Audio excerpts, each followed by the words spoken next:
Like, subscribe اور bell icon دبانا نہ بھولیں تاکہ ہماری آنے والی ہر ویڈیو سب سے پہلے آپ تک پہنچے۔ اور آپ کے کوئی سجیشنز ہو تو کمنٹ باکس میں کمنٹ کرنا نہ بھولیں۔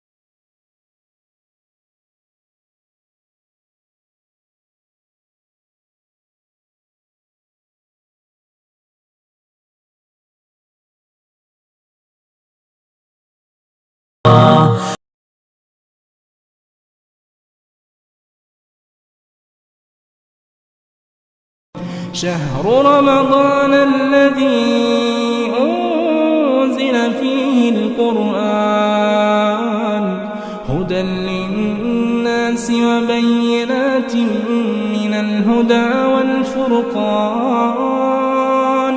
فمن شهد منكم الشهر فليصمه ومن كان مريضا أو على سفر فعدة من أيام أخر شهر رمضان الذي أنزل فيه القرآن هدى للناس وبينات من الهدى والفرقان فمن شهد منكم الشهر فليصمه ومن كان مريضا أو على سفر فعدة من أيام أخر السلام علیکم ورحمۃ اللہ وبرکاتہ۔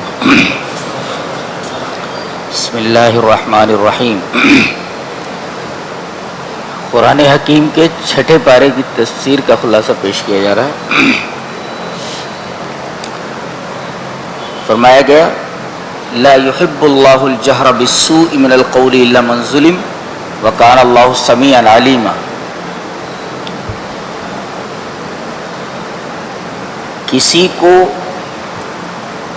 کسی کی بدگوئی کی اجازت نہیں ہے، کوئی کسی کی بدگوئی نہیں کر سکتا۔ ہاں،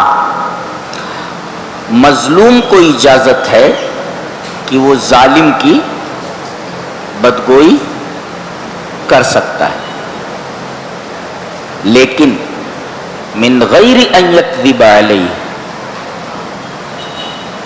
جھوٹ نہ بولے اور خلاف واقعہ اور خلاف حقیقت بات نہ کہے۔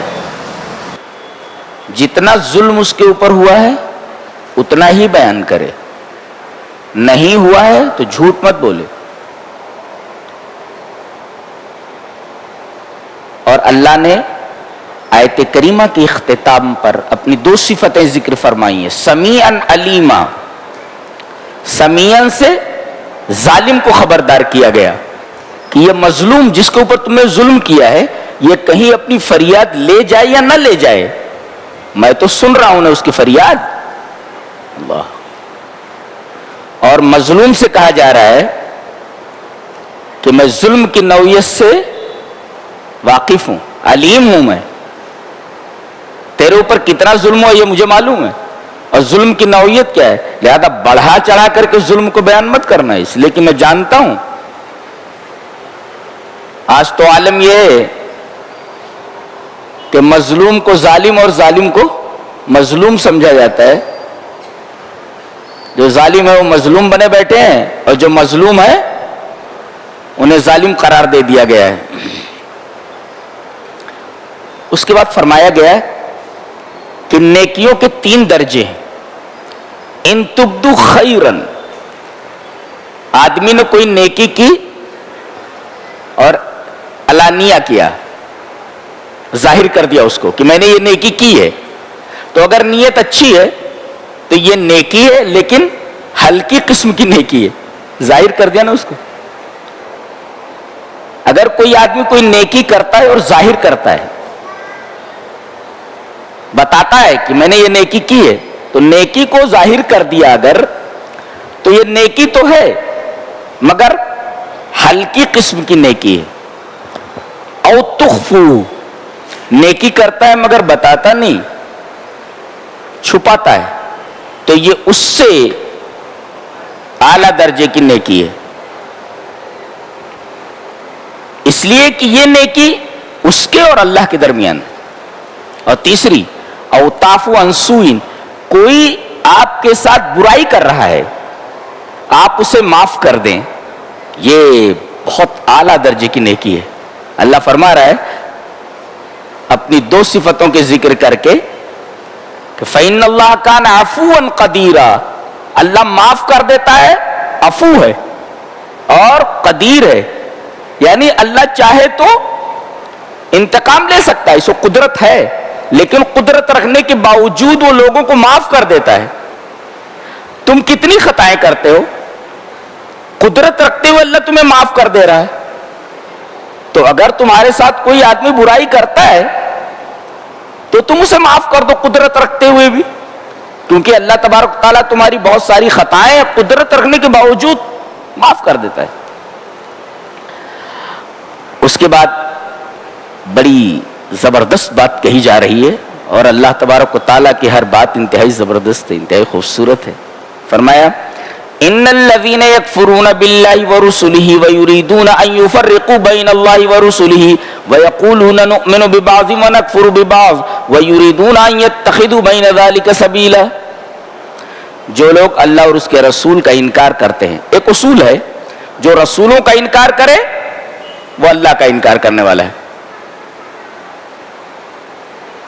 کفر بالرسل کفر باللہ، رسولوں کا انکار اللہ کا انکار ہے، یہ اصول ہے۔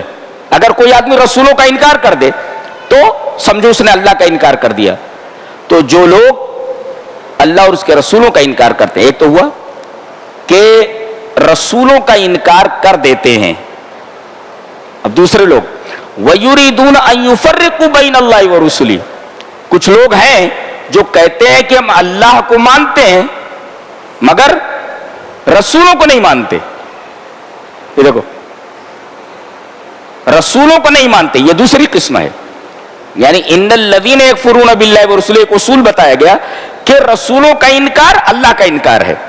تو ایک قسم تو وہ ہے جو کہتی ہے کہ ہم اللہ کے اوپر ایمان لاتے ہیں مگر رسولوں کو نہیں مانتے، جیسے مشرکین ہیں یا بہت سارے مذاہب ہیں جو اللہ پر یقین رکھتے ہیں لیکن محمد صلی اللہ علیہ وسلم کو رسول نہیں مانتے، رسولوں کا انکار کرتے ہیں، لیکن توحید کو مانتے ہیں کہ اللہ ایک ہے، جیسے برہمو سماج ہے، اس طریقے سے سناتن دھرم ہے، اسی طریقے سے بہت سارے لوگ ہیں، بہت سارے مذاہب ہیں جو اللہ کو تو مانتے مگر رسولوں کو نہیں مانتے۔ تو ایک اصول ہے کہ کفر بالرسل کفر باللہ، رسولوں کا انکار اللہ کا انکار، یہ اصول۔ اب دو لوگ ہیں وہ کہتے ہیں ہم اللہ کو مانتے ہیں مگر رسولوں کو نہیں مانتے، ایک ہے یقولون نؤمن ببعض ونکفر ببعض، ہم اللہ کو بھی مانتے ہیں اور رسولوں کو بھی مانتے ہیں مگر کچھ رسولوں کو مانتے ہیں کچھ رسولوں کو نہیں مانتے۔ یہ دیکھو، یہ دوسری قسم ہے۔ اللہ نے فرمایا کہ یہ بیچ بیچ کا راستہ نکال رہے ہیں اور حق اور باطل کے درمیان کوئی منزلہ ہے ہی نہیں، جی یا تو حق ہے یا باطل ہے، بیچ میں کوئی واسطہ ہے ہی نہیں، کوئی سٹاپ نہیں ہے۔ تو اولئک هم الکافرون حقا، کوئی آدمی یہ سمجھے کہ چلو بھائی ہم اللہ کو بھی مان رہے ہیں اور رسولوں کو بھی مان رہے ہیں، لیکن بعض رسولوں کو مانتے بعض رسول کو نہیں مانتے، تو کم سے کم ہم لوگ بیچ والے تو ہیں۔ ہم لوگ اگر ایمان والے نہیں ہیں تو کفر والے بھی نہیں ہیں، بیچ بیچ کے ہیں نا۔ اللہ فرما رہا ہے نہیں، ایسا نہیں ہوتا۔ اولئک هم الکافرون حقا، یہ پکے کافر ہیں، بتایا گیا۔ تو سمجھ میں آ گیا نا، رسولوں کا انکار اللہ کا انکار۔ اب دو قسم کے لوگ ہیں، وہ کہتے ہیں ہم صرف اللہ کو مانتے رسولوں کو نہیں مانتے، یہ بھی پکے کافر ہیں۔ کچھ لوگ کہتے ہیں اللہ کو بھی مانتے رسولوں کو بھی مانتے، لیکن کچھ رسولوں کو مانتے ہیں کچھ لوگ رسولوں کو نہیں مانتے، یہ بھی پکے کافر ہے۔ گویا کہ یہ دونوں فرقے یہ بیچ بیچ کا ایک راستہ نکال رہے ہیں، اور اللہ فرما رہا ہے بیچ میں کوئی راستہ ہے ہی نہیں، واسطہ کوئی ہے ہی نہیں, یا تو حق ہے یا باطل ہے. فماذا بعد الحق الا الضلال, حق کے بعد کیا رہ جاتا ہے سوائے گمراہی کے, یہ بتائیے. اس کے بعد یہودیوں کی ایک شرارت کا ذکر ہے. وہ کہتے ہیں کہ محمد یہ کہتے ہیں صلی اللہ علیہ وسلم کہ ان کے اوپر وہی ایک فرشتہ لاتا ہے جو ان کے دل کے اوپر القاء کرتا ہے. کہتے ہیں ہم ایسے وہی نہیں مانتے. یہودی کیا بولتے تھے؟ آپ کہتے ہو کہ ایک فرشتہ وہی آپ کے دل پر لا کر ڈالتا ہے, ہم ایسی وہی کو نہیں مانتے.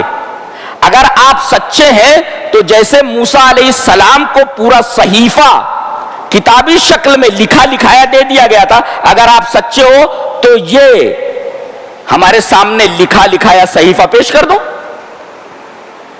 دیکھو کیسی الٹی پلٹی فرمائش ہے یہ.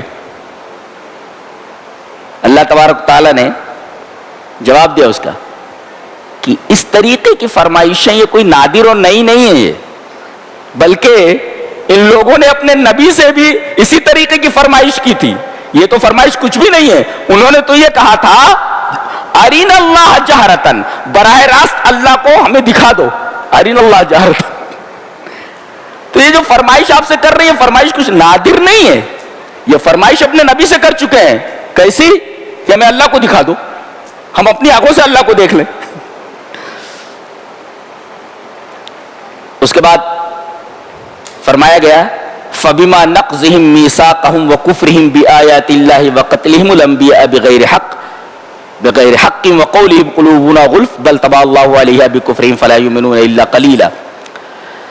جب آدمی اللہ کے عہد کو توڑتا ہے اور اللہ کی آیات کا انکار کرتا ہے اور انبیاء کو خاطر میں نہیں لاتا تو اللہ تبارک تعالیٰ اس کے دل پر مہر لگا دیتا ہے. آدمی جب سیدھے راستے پر چلنے کے لیے تیار نہیں ہوتا, سنانے والے سنا دیتے ہیں, بتانے والے بتا دیتے ہیں, کھول کھول کر اس کے سامنے سچے راستوں کو واضح کر دیتے ہیں, نہیں مانتا تو اس کے دل پر مہر لگا دی جاتی ہے. یہ قاعدہ ہے. اس کے بعد ان کی ایک اور شرارت بیان کی جا رہی ہے. یہ حضرت مریم علیہ السلام کو زانیہ بولتے تھے. مریم علیہ السلام کو کیا بولتے تھے؟ زانیہ ہے. بغیر شادی کے بچہ کیسے ہو گیا؟ گویا انہیں اللہ کی قدرت پر یقین نہیں تھا, وہ کہتے تھے یہ زانیہ ہے.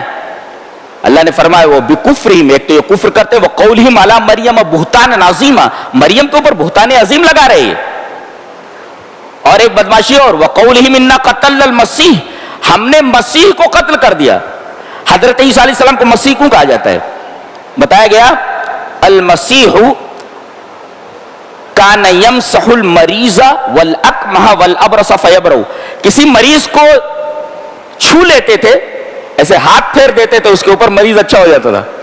کسی کوڑھی کے اوپر ہاتھ پھیر دیتے تھے, کوڑھی اچھا ہو جاتا تھا. کسی نابینا کے اوپر ہاتھ پھیر دیتے تھے تو وہ بینا ہو جاتا تھا. تو مسح یمسح کا مطلب ہوتا ہے پھیرنا, پھیر دیتے تھے تو مریض اچھا ہو جاتا تھا. اس وجہ سے حضرت عیسیٰ علیہ السلام کو مسیح کہا جاتا. اور بڑی شان سے کہتے, دیکھو رسول کو قتل کرنا کتنا بڑا گناہ ہے. یہ فخر کے ساتھ کہتے تھے ہم نے رسول اللہ کو قتل کر دیا. اللہ کے رسول, اتنی بڑی بدماش کون تھی. کہتے عیسیٰ کو ہم نے قتل کر دیا. اللہ فرما رہے نہیں, وما قتلوه وما صلبوه ولكن شبه لهم, انہوں نے نہ عیسیٰ علیہ السلام کو قتل کیا نہ سولی دی. معاملہ مشتبہ ہو گیا ہے. کیسے؟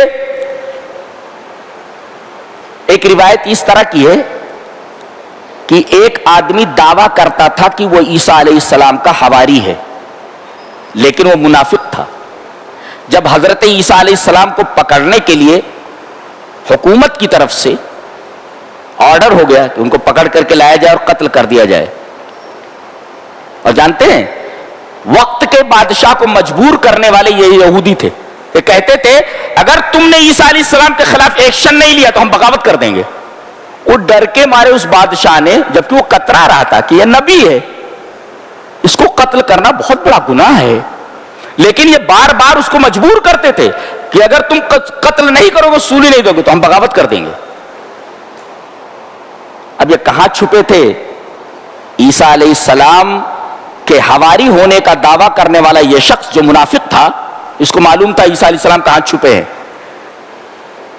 یہ لوگوں کو لے کر کے آیا اور جیسے ہی اندر گھسا، کمرے میں تاریکی تھی، اللہ تبارک و تعالیٰ نے کھڑکی سے حضرت عیسیٰ علیہ السلام کو اپنی طرف اٹھا لیا اور عیسیٰ علیہ السلام کی شکل اس منافق کو دے دی، اسے پکڑ لیا گیا۔ یہ لاکھ بولتا تھا ارے میں عیسیٰ نہیں ہوں، میں عیسیٰ نہیں، لیکن کون مانتا ہے؟ اس لیے کہ عیسیٰ کی شکل تو اس کو دے دی گئی، لہذا اس کو قتل کر کے سولی دے دی گئی، اس کو لٹکا دیا گیا۔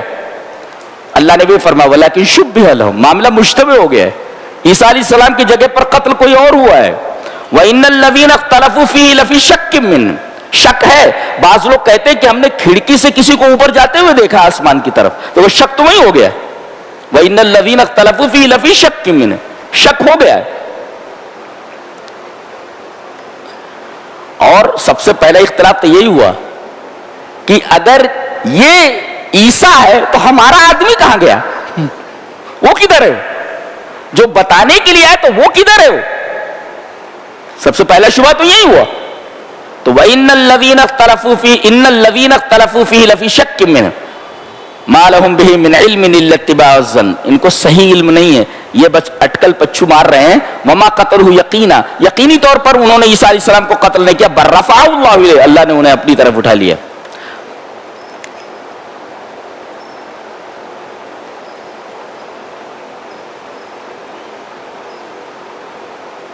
اللہ نے فرمایا فَبِظُلْمٍ مِّنَ الَّذِينَ هَادُوا حَرَّمْنَا عَلَيْهِمْ طَيِّبَاتٍ أُحِلَّتْ لَهُمْ وَبِصَدِّهِمْ عَن سَبِيلِ اللَّهِ كَثِيرًا، ان کے ظلم کی وجہ سے بہت ساری پاک چیزیں ان کے اوپر حرام کر دی گئی تھیں، چیزیں پاک تھیں لیکن ان کے ظلم کی وجہ سے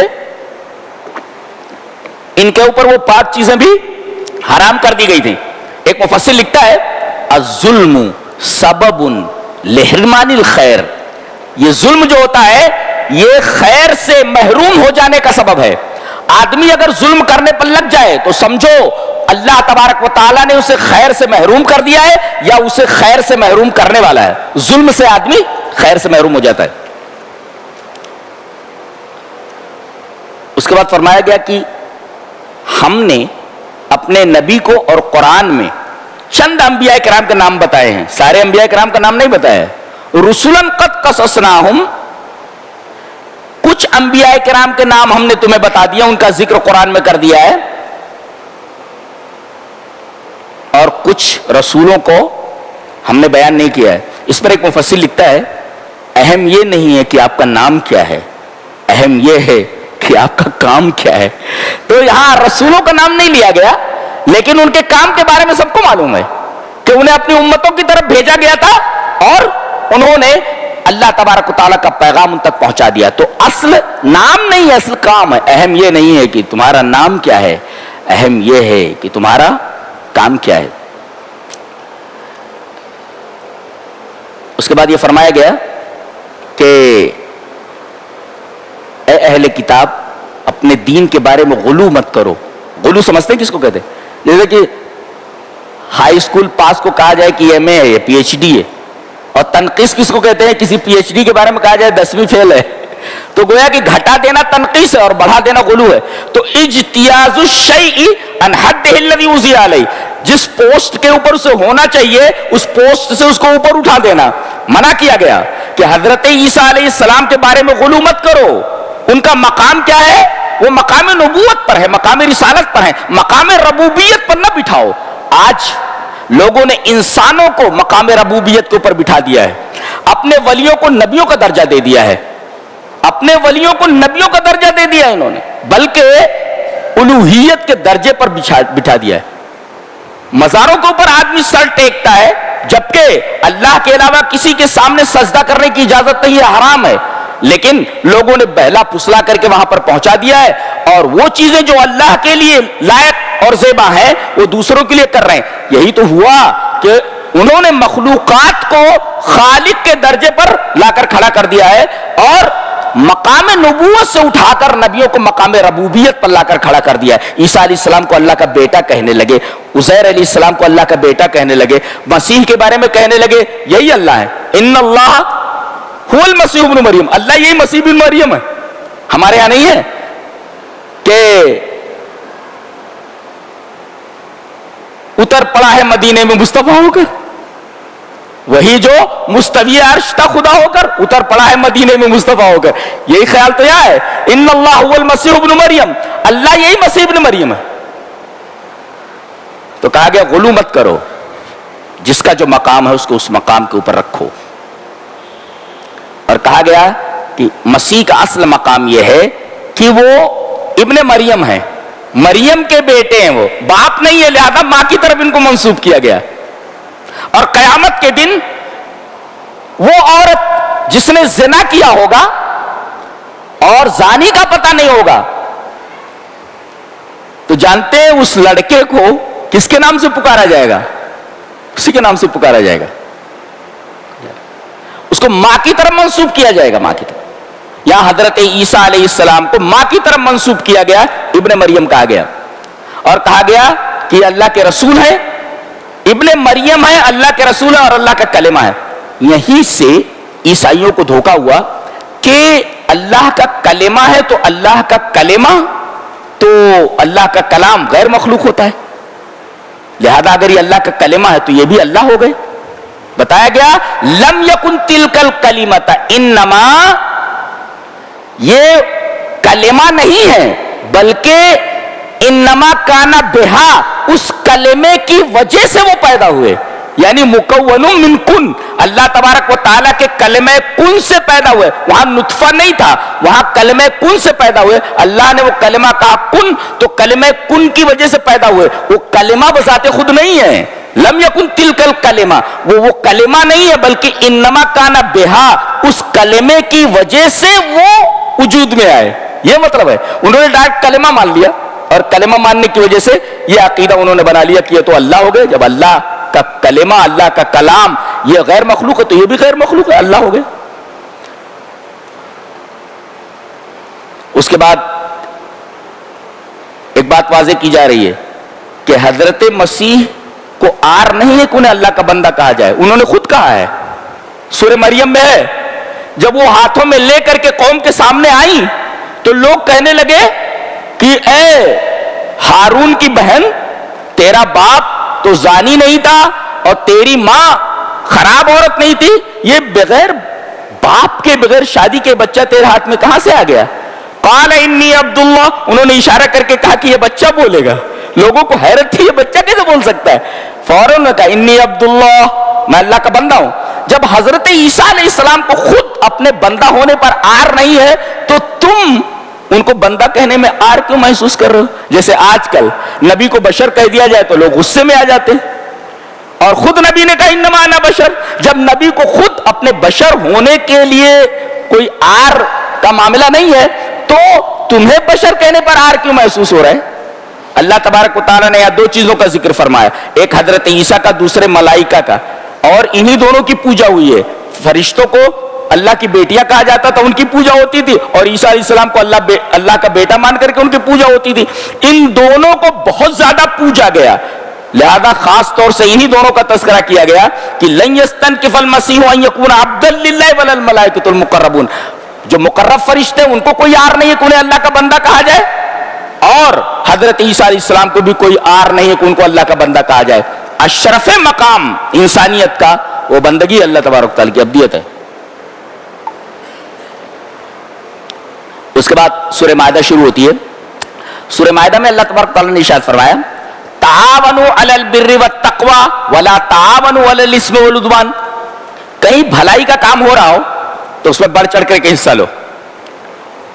تو یہاں دیکھیے دو باتیں کہی گئی, ایک تو تقوی پر اور بر پر. ایک مفسر نے لکھا ہے کہ فی التقوی رضا اللہ وفی البر رضا الناس, یعنی تقوی میں اللہ تبارک و تعالیٰ کی رضامندی ہے اور بر میں مخلوق کی رضامندی ہے. تو فمن جمع بین رضا اللہ و رضا الناس فقد تمت سعادتہ. کسی آدمی کے اندر یہ دو چیزیں آ گئی, تقوی اور بر, تو سمجھو دنیا بھر کی سعادتیں اسے حاصل ہو گئی. تو جہاں بھی کوئی نیکی کا کام ہو آدمی کو چاہیے کہ بڑھ چڑھ کر کے اس میں حصہ لے. اس کے بعد کچھ محرمات, حرام چیزوں کا بیان کیا گیا. مردار حرام ہے, خون حرام ہے, خنزیر کا گوشت حرام ہے. وما اہل لغیر اللہ بھی, اللہ کے نام جو چیز منسوب ہو جائے. اس سے بعض علماء نے